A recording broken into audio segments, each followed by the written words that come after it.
This is a production of KMmedia.pro.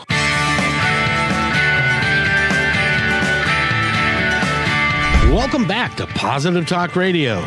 Our goal is simple: to explore evolving ideas one conversation at a time. So come on over into our world. I know you'll like it, because on today's show... welcome to Friday at noon, everybody in the Seattle area. It's raining like dogs and cats, or maybe cats and dogs, but that's okay. Welcome to Positive Talk Radio. My name is Kevin McDonald, and we've got a great show for you today. We're going to talk about boundaries, and the young lady who has written a book that's called Take No Shoot. You know what I mean. And we're going to talk to Nathan, first of all, to make sure that he has his finger on the button just in case today. How are you? Yes, I do. Got my fingers on a lot of buttons today, and it's a pleasure to be pushing your buttons, Kevin. I appreciate getting my buttons pushed, because nobody pushes my buttons very often, I'm afraid. So there. You know, they always talk about what's the weird way you describe your career to somebody. Well, I could say I just talk into thin air all the time, and also I say that I like to push people's buttons. That's actually really pretty accurate. And so when somebody says, "What do you do for a living?" Is that what you tell them? Yes, and then I'll follow it up by saying I work as a producer at a radio station. And they're all about that. They're really interested in learning all about that, aren't they?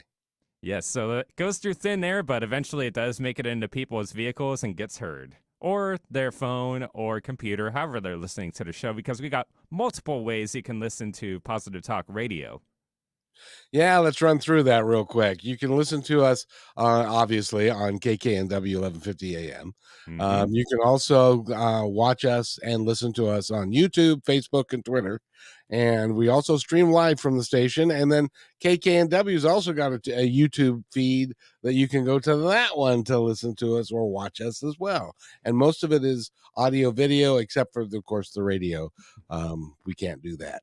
And of course, not only are we AM, we're also FM radio too. If you got an HD radio, you can tune it to 98.9 and then flip it over to the HD3 side of it, and you can catch the KKNW on the air in high fidelity. I didn't know that. That's pretty cool. I need to get the word out about that. That's really awesome. All over the place. I think the only thing we're really missing is just XM. But other than that, we got all the other bases covered. Well, you know what's fun is that because I do podcasts and stuff, but it's all done the same way. It all goes through the same service, and it's all audio, video, and we do all these things, and it's amazing. I've got this month alone, I've had 450 listens from Hong Kong. Can you imagine that? Hong Kong. I didn't even know that they speak English there. You'd be surprised. I mean, English is a very universal language that a lot of federal industries use as part of their standards. Well, good point. Good point. I hadn't thought of that. Well, today we're going to talk about boundaries. We've got a really an engaging young woman with us. Her name is Heather Kloss, and she's an author, and she's a coach, and she's a delightful personality. We just really had a good time the last time we chatted, and it's just fun to have you here. Welcome to the show, because you've got a lot to say. I do. I have a lot of opinions. And all of them are good opinions. And you're all about, what I really like about you, the work that you do, is you've got a group that is online, and you've got a structure to it, and you've got ways that you're supposed to be. It's My Curiouser group, isn't it? Yeah, mycuriouser.life. And, for me, it's all about encouraging people to create their most authentic, best lives possible, whatever that looks like from human to human, right? Like some people are going to, just as an example, some people are going to love gardening. Other people are going to love mountain biking. Some people really get fulfilled doing, volunteer work through their churches. Other people like to rescue animals. Like whatever this looks like from human to human, chasing your joy, creating your priorities, living your values, and of course, setting your boundaries. See, I knew there was a reason why I wanted you on this show. It's because you've got a really positive viewpoint of life. Mhm. Everybody should be able to have the freedom and the joy and to love to do whatever they like as long as it doesn't hurt another human being. Am I close? Absolutely. I would the last part though doesn't hurt another human being. We often hurt people just by being ourselves, right? Because people sometimes aren't a good fit, and that's sad. So I tend to use the word harm because harm is something that lasts. Like, when you're taunted as a child and that lives with you forever, that is harm. Whereas I'm sorry, like I really like you, but I don't feel that way about you, that is hurt.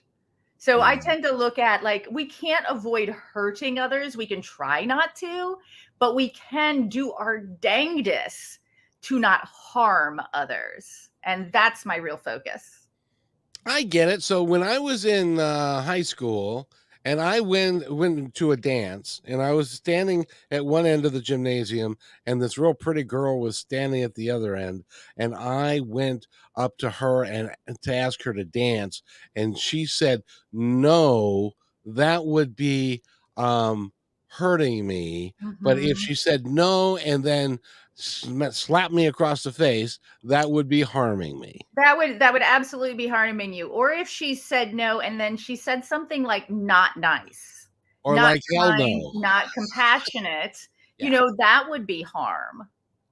Yeah, yes, indeed. And that's, I imagine not being a woman and not having people walk up and ask me to dance. I don't know this for a fact, but I imagine that that comes into play when somebody comes up and you see that they're putting themselves out there, and Mhm. then you try and be kind and compassionate, even if there's something you don't want to do.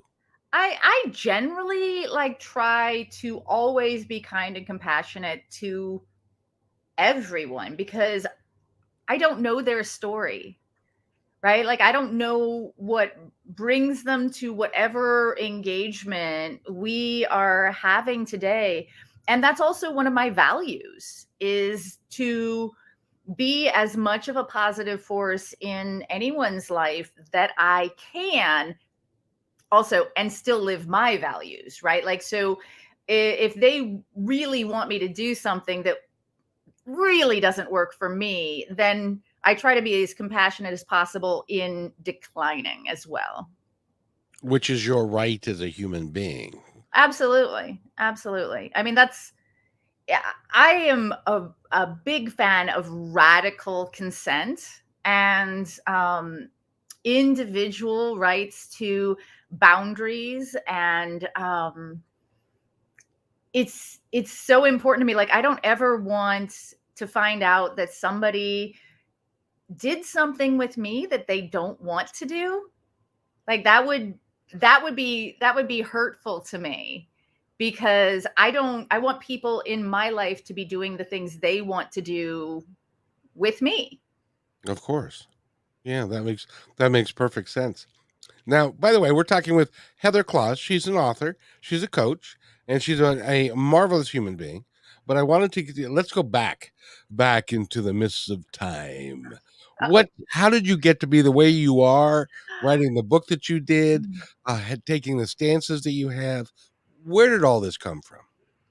I mean, the first thing I will say is that the core of my values and my sense of self came from my parents. My parents are awesome, amazing humans. Like they raised me to believe I could be anything I wanted to be. I was beautiful, I was wonderful, I was talented, yada yada yada yada. And when I got married, I ended up in a relationship with a man with amazing potential. And, I loved him very much. And I believe he loved me. And he also suffered from some mental challenges, illness, and turned to alcohol. And it became an abusive marriage. And when I finally left that marriage and then got back together with him and then finally left that marriage again, I started looking deep at that marriage and what it was, like how many steps it took me to get from point A to like where I was, and how I allowed, like, don't get me wrong, I am not taking the blame for the abuse and the harm that was done to me. And I can also recognize that there were many little stops along the way where I could have said, this is enough. That's enough. Like, that's too much for me. I won't. And so I started looking at that. And this was over 15 years ago. And I started learning, and I didn't use the language at the time of boundaries, but I started learning, oh, I could have set a boundary there. I could have set a boundary, here, here, here, here, here. Like in my life, the whole trajectory of my life might have changed. And so over the years, as I have really dug in and learned about relationships, and I have mentored others, and I've written about them online, and I've interviewed hundreds, even thousands of people on different topics related to, love, romance, and, the physical intimacy that goes along with that. And, I've traveled the country, I've traveled the world, I've taught classes, I've done webinars, and I've interacted with so many people. So when I had a bit of a, I don't know, crisis, no, not crisis, but a little like pause last year when I got a health diagnosis of a genetic issue that I had that would require some surgeries. And so I did some like deep searching, and I said, I'm 49, I'm about to have 4 surgeries in 9 months. And what is my meaning? And my meaning and my passion is teaching people that I believe that love, romance, and physical intimacy are skills that can be learned. And I started writing out what I thought like was necessary for all the parts of that. And when I put boundaries in there, my heart and my brain said, that's where I need to begin teaching people about boundaries. So that is the first book in this gigantic project that like I am so passionate about, that I finally got out. So you started the first book. How many more books do you have in you, do you think? Well, I have, I've got at least 10 major planned for this, and then some smaller ones. So like this book is Take No Poop, spelled, SH. And the next major book is about communication, and that one's going to be Actions Speak Louder Than Words, or Do They? How we miscommunicate and kill our relationships with too much talking.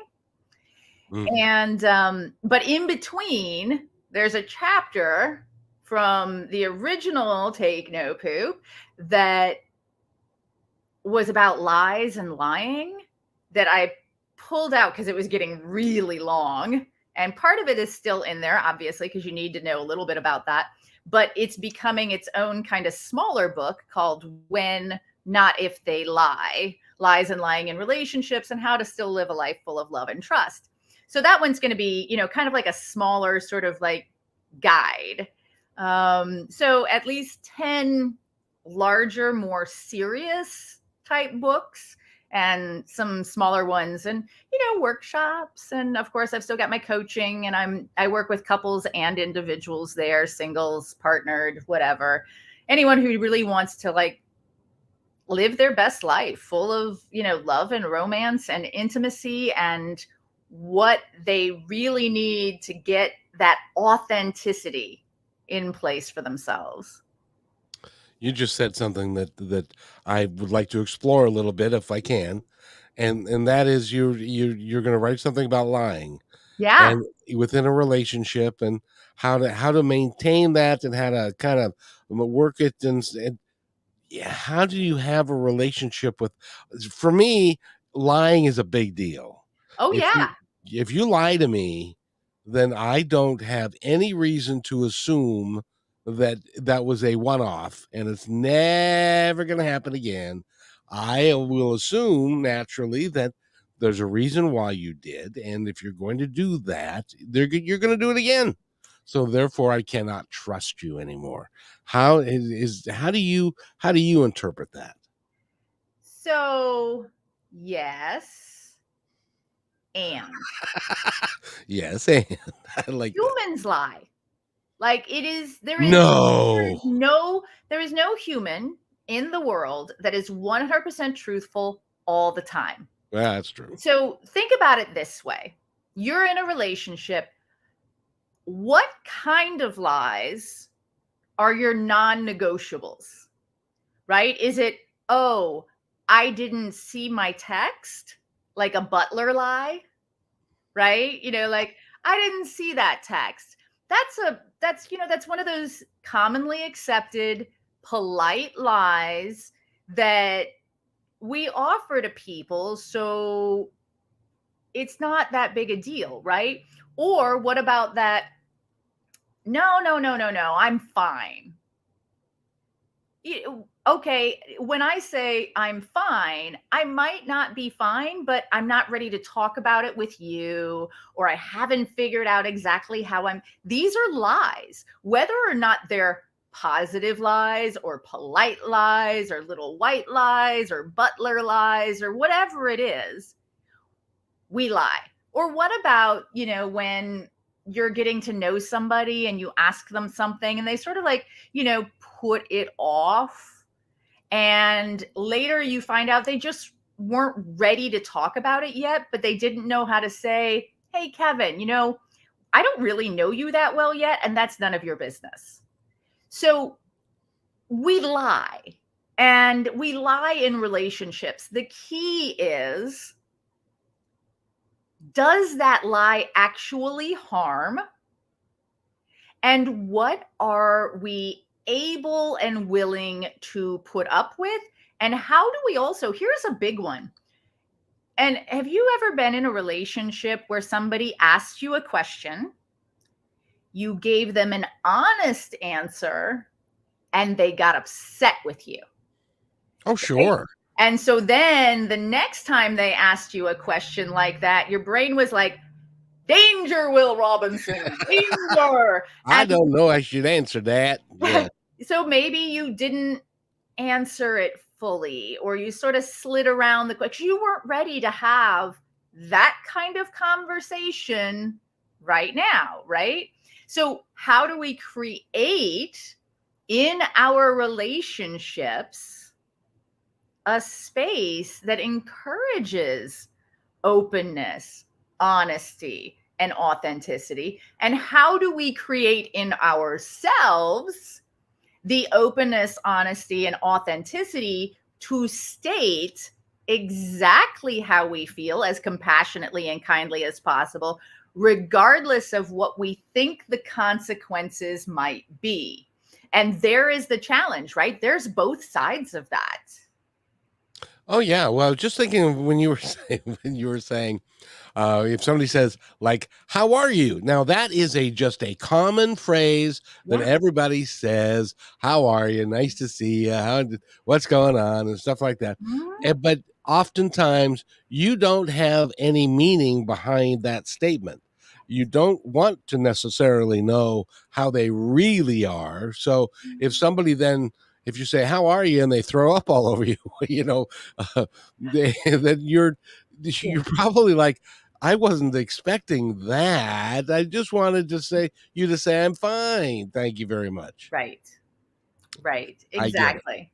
And that's the thing. Like, so how do we, and this is, and I talk about boundaries in the sense of, obviously communication is a part of it, but also in the sense of lies and boundaries, right? So when I talk about boundaries, I'm not just talking about this is what I do not want, this is what I do not allow, this is what I want less of, but also here is what I prioritize. Here is what I value. So when somebody says to me, like, hey, how are you?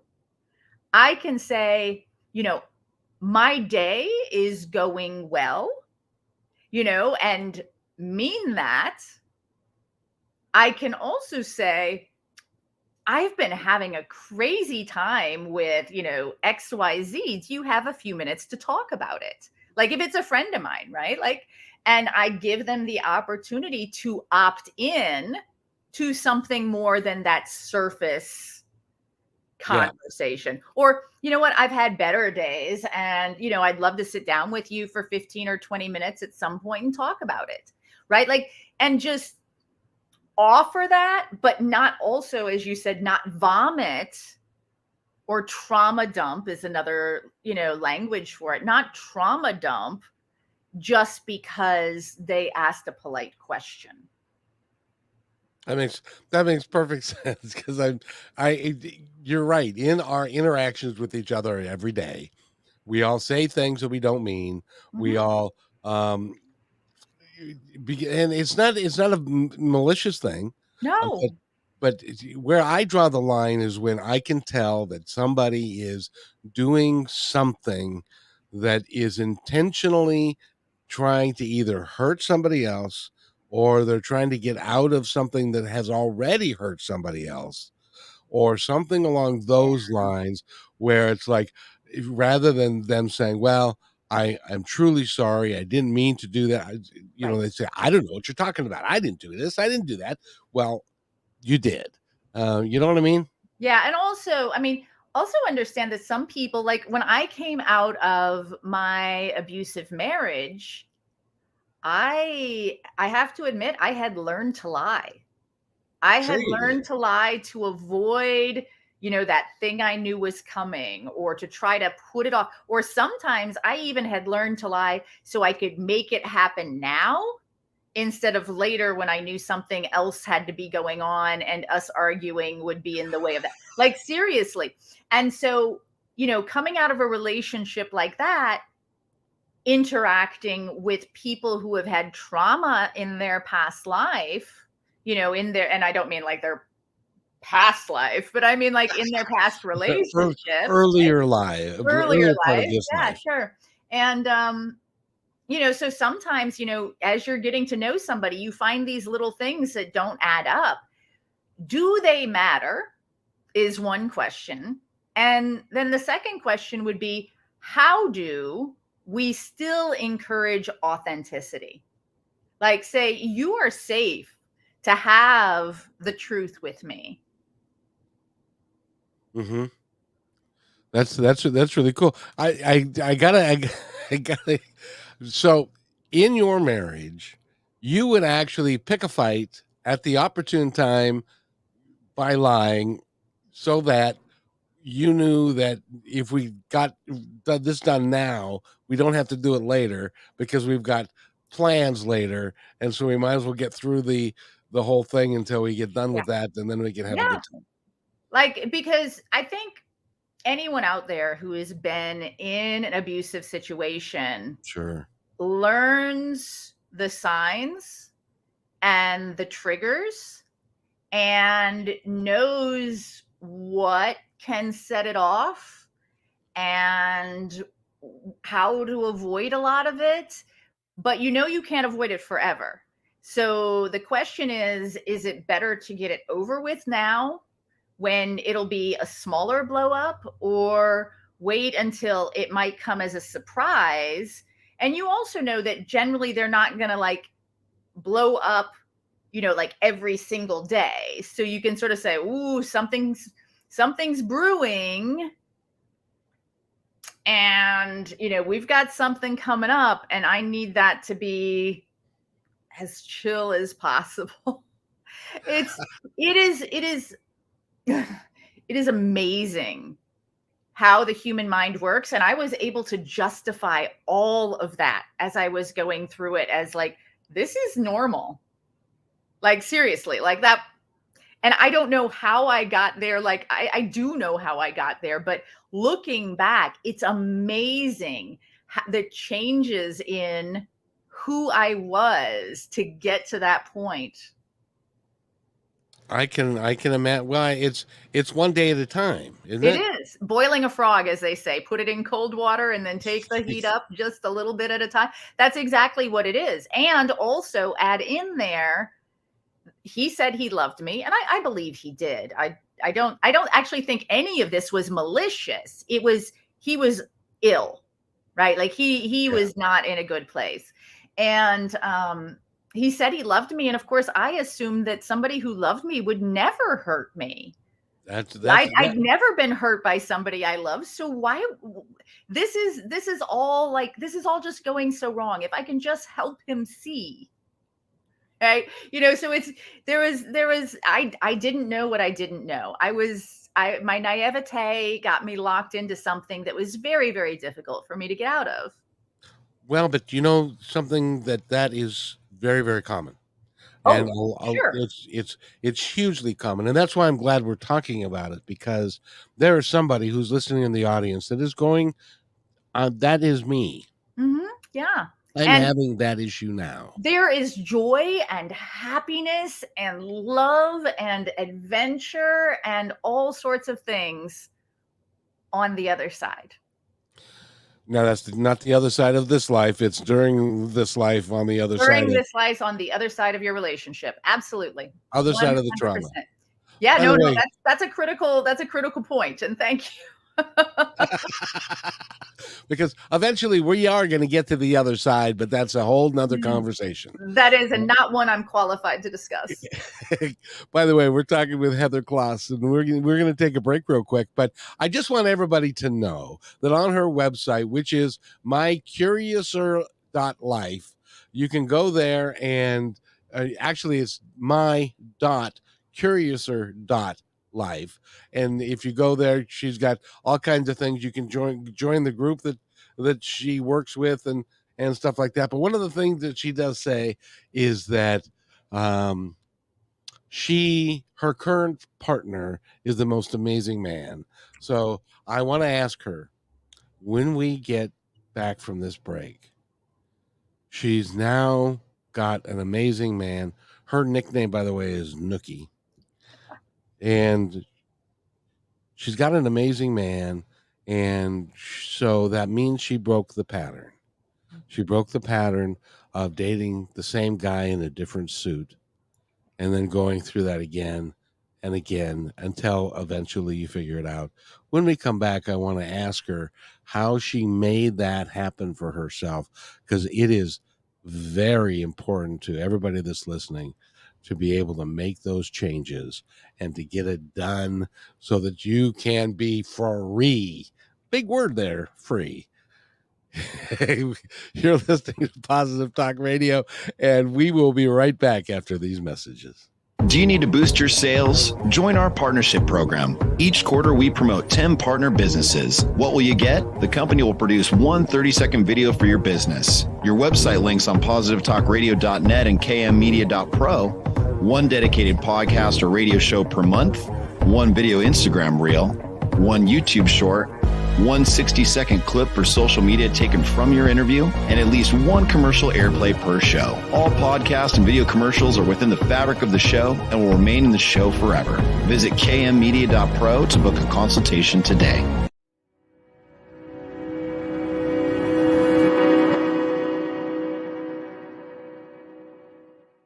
When you want to say more than words communicate, you can with flowers. Your custom boutique floral studio in Bothell, Washington is anaturaldesign.com, connecting you to nature through the language of flowers. Where your people are is where our flowers are beautiful.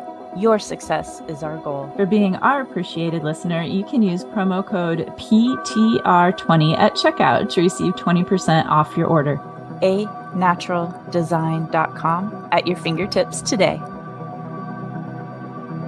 We believe in the power of telling your stories. We want to help yours be seen and heard. At the Pacific Northwest Collaborative Magazine, our purpose is to connect you to your community. Let's begin by celebrating the accomplishments of local artists featured in this brand new digital magazine. Here, you can learn about opportunities to creatively come together and support our local community and neighbors through the gift of art and service. If your business or organization would like to take part in this magazine, message us on Instagram at pnw.collab. You can download our free digital magazine at KM Media Pro today.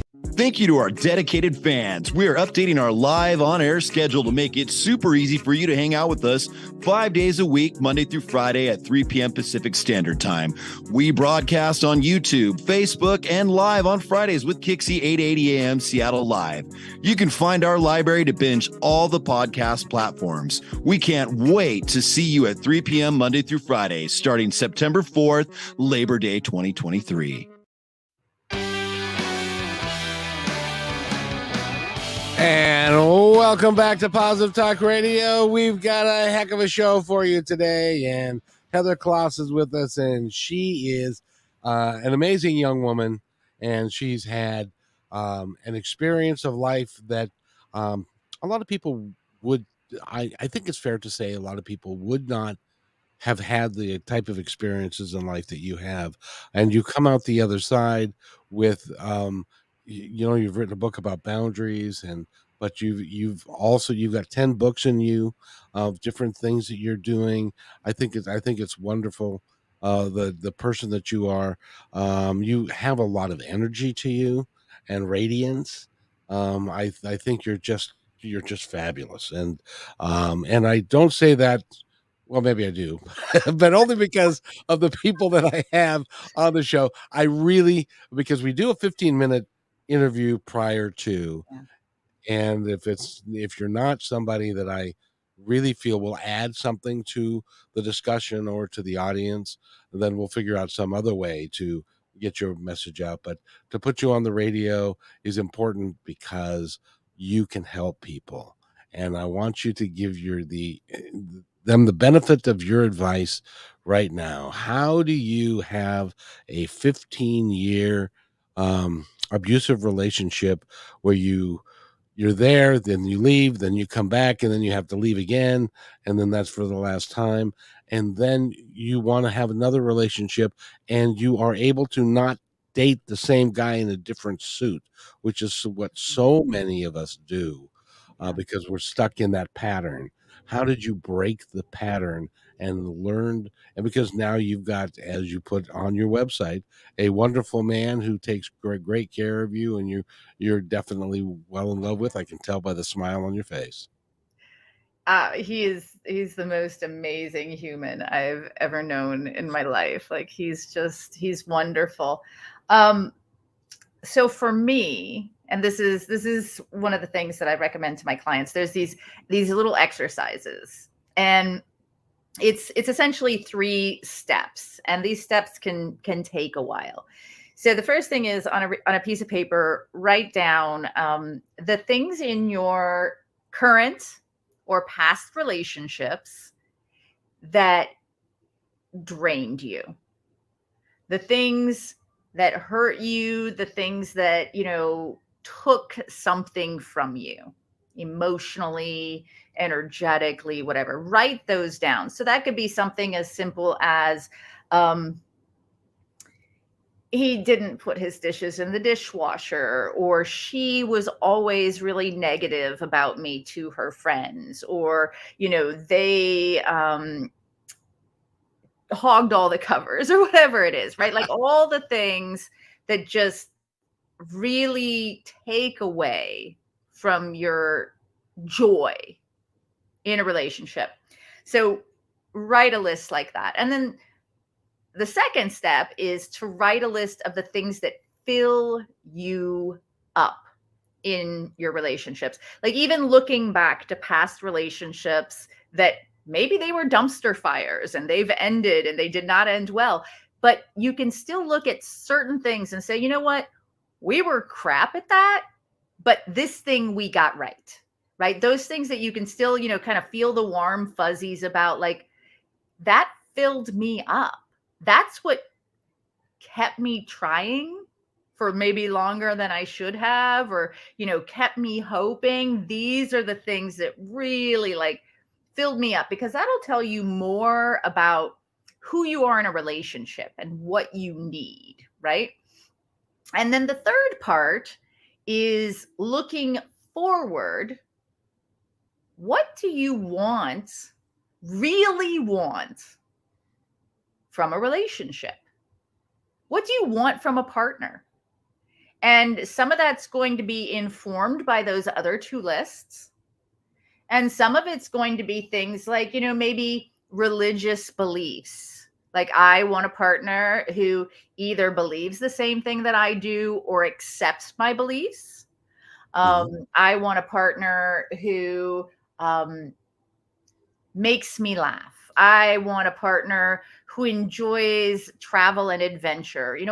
Whatever those things are. I mean, you could theoretically get as specific as, I want somebody who's 6'2" with blonde hair and blue eyes and is a multimillionaire.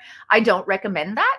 I recommend things that are more like, who is this and how do they make you feel in a relationship?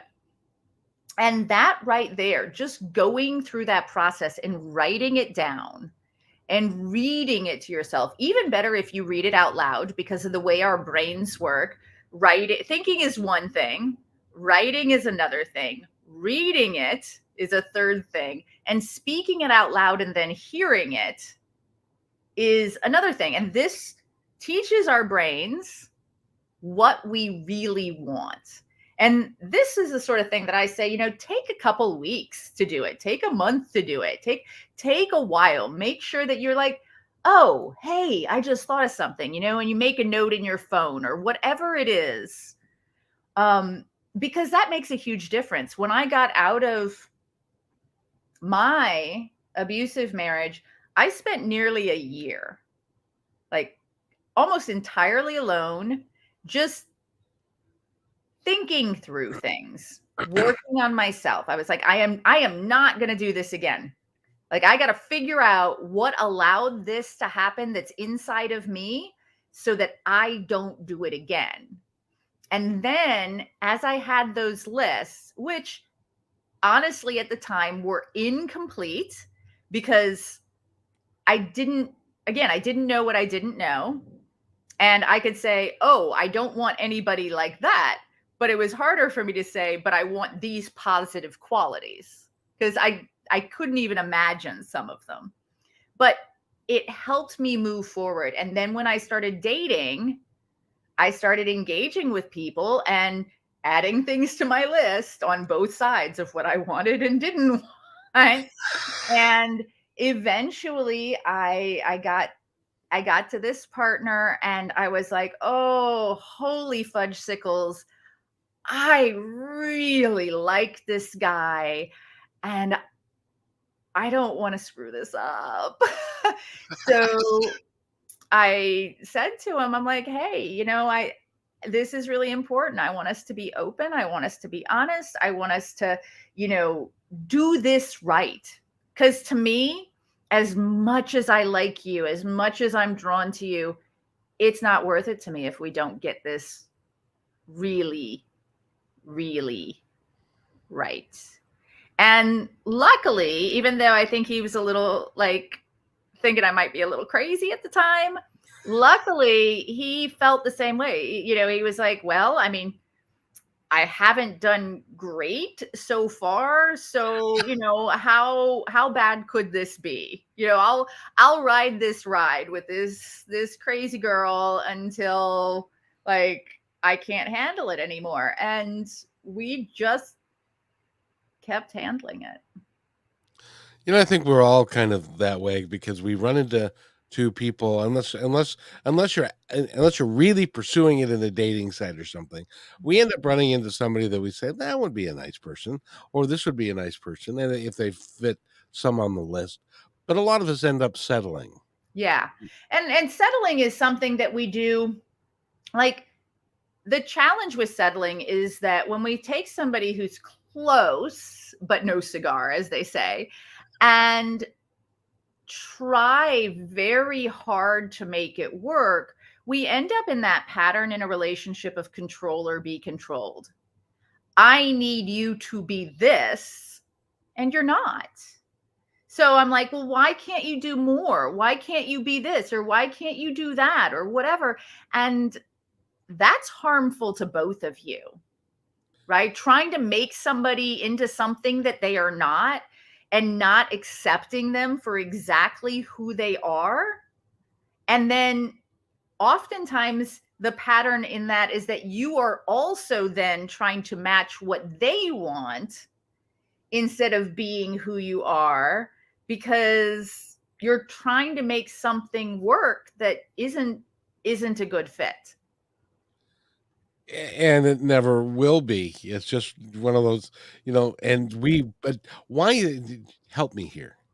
Why is it that so many people will say, and it's almost everybody, and maybe it's because the couples thing, you go to a movie by yourself and you get the popcorn and you get the pop and you walk in by yourself and people are watching you walk down the aisle and they're saying to themselves, oh, that poor man, he doesn't have any friends. And you're saying that to you, saying that's what they're saying about me and stuff like that. Or you go out to dinner and you're sitting at a table by yourself.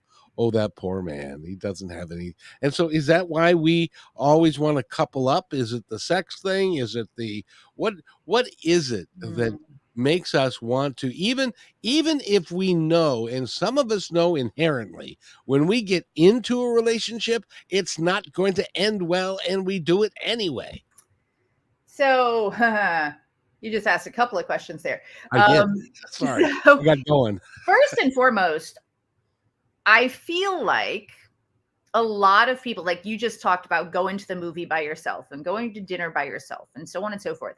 I feel like a lot of people believe that in order to be whole, you must have that other person. And I believe, and I practice this on a daily basis, and so does my partner, we believe that even though we have that other person, we must be independent to be whole. I still go out to dinner by myself, even though I have a partner. He goes out cycling by himself, even though he has a partner. I go to movies that he doesn't want to go see, even though I have a partner. He goes camping when I don't want to go camping with him, even though he has a partner, because we still need to do the things that fill us up, right? Whether or not it's together. And that's a huge key, right? Like, I think of relationships and I teach that relationships require a sweet spot in order to like really get on. And so your Venn diagram, you got your circle of this is what I want, right? And this is what you want. And this part in the middle, this where we overlap, that is where we build our relationship.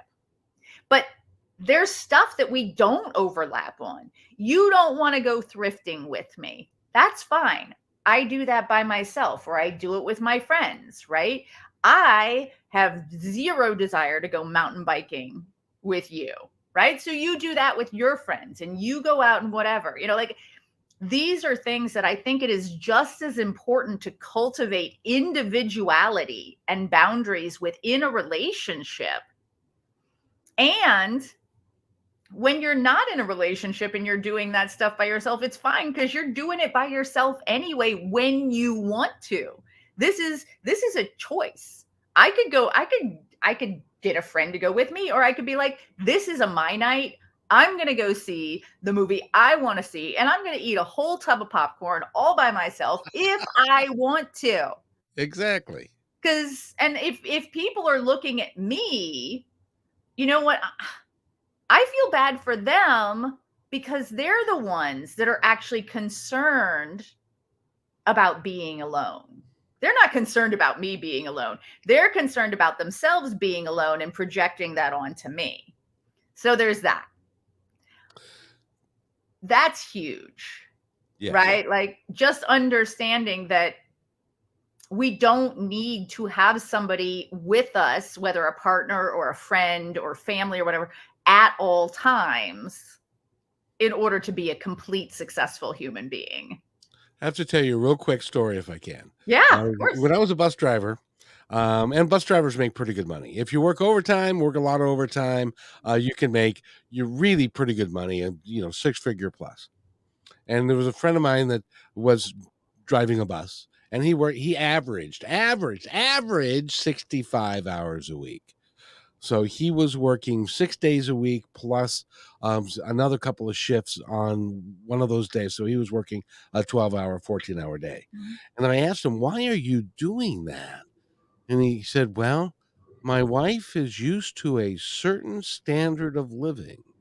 And Mm. so I have to do that in order to meet the expectations that she has for the standard of living that I have to live with. And then he asked me, what's it like in your home? What does your wife say?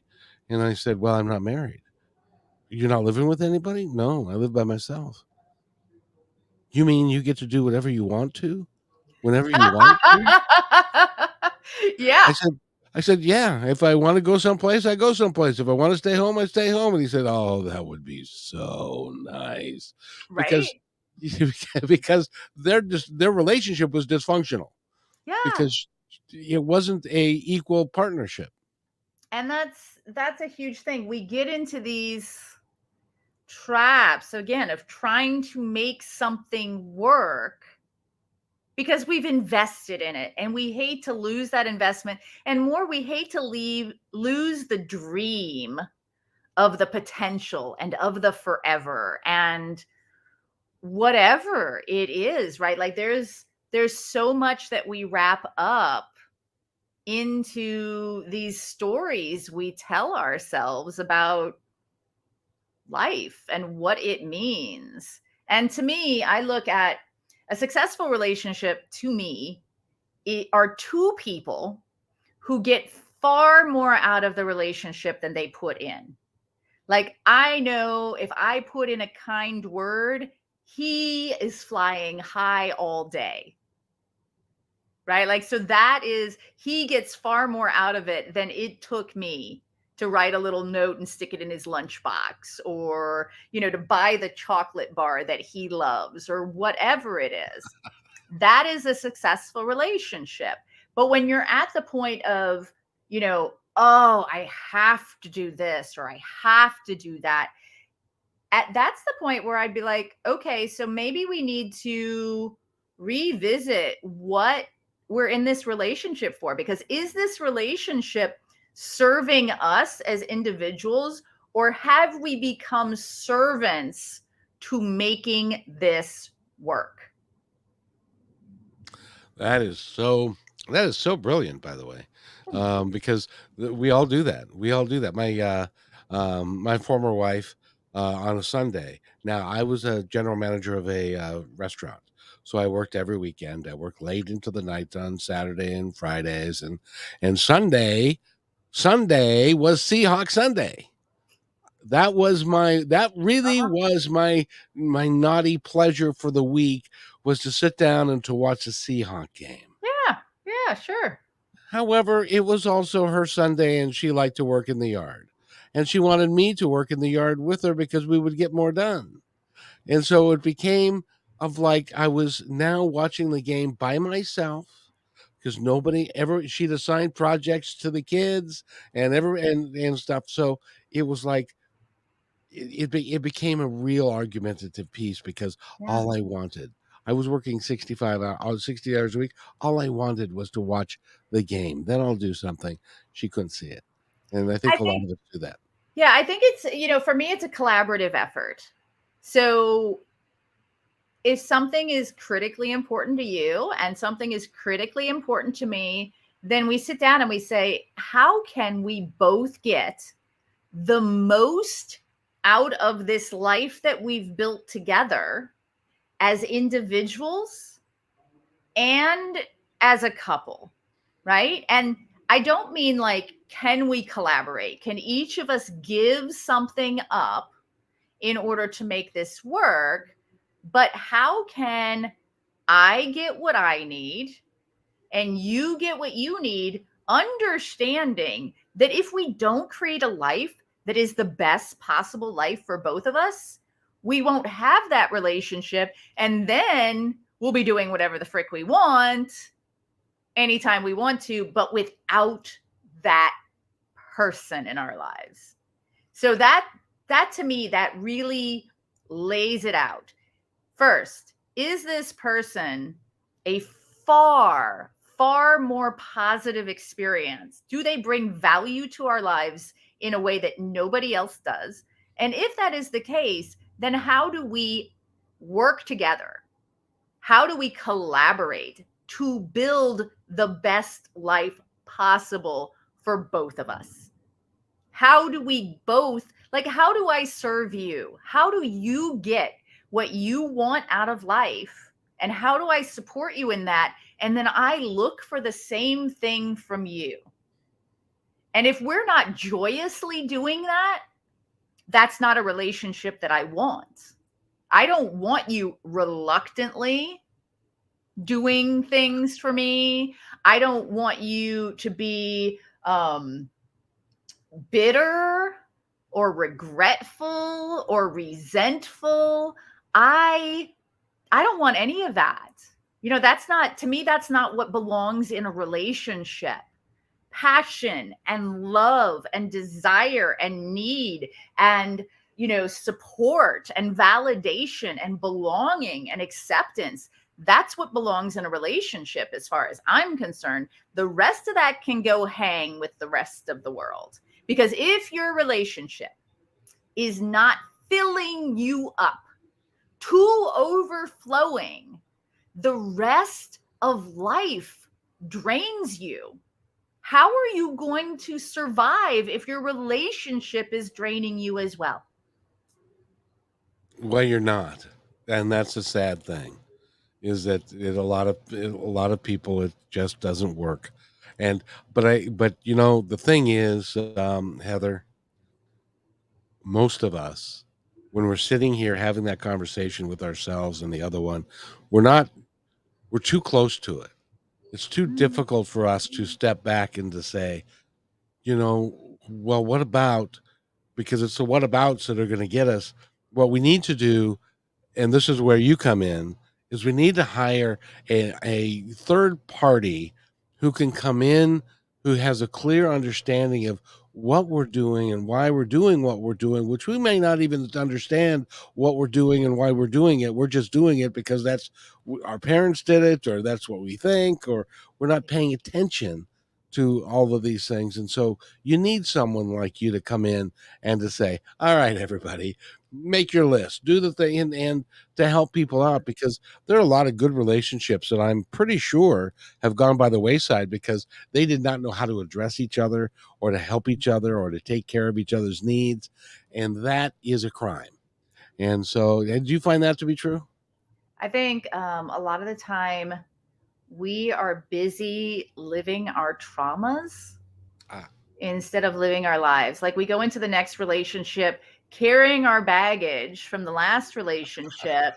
And as soon as like anything sort of triggers any of that trauma, we're bringing it in, we're opening it up, we're putting our clothes in all the drawers of this relationship.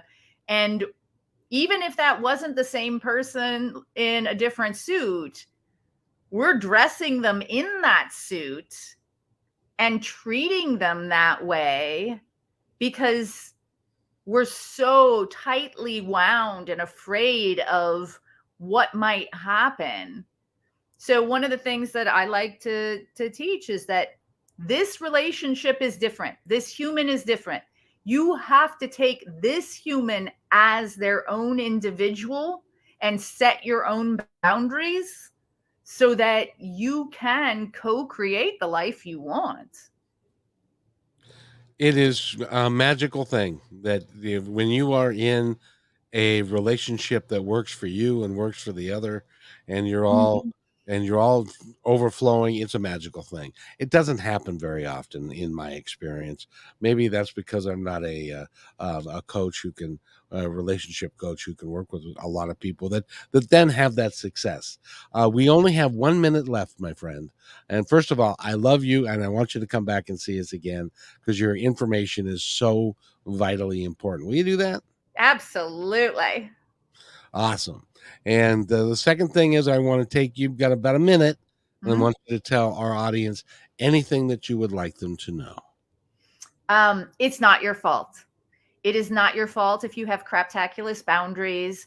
We are socialized to have poor boundaries. We are not taught how to have relationships. It is not your fault. Moving forward, I hope that you will take it as your responsibility to do better for you and for the people you love.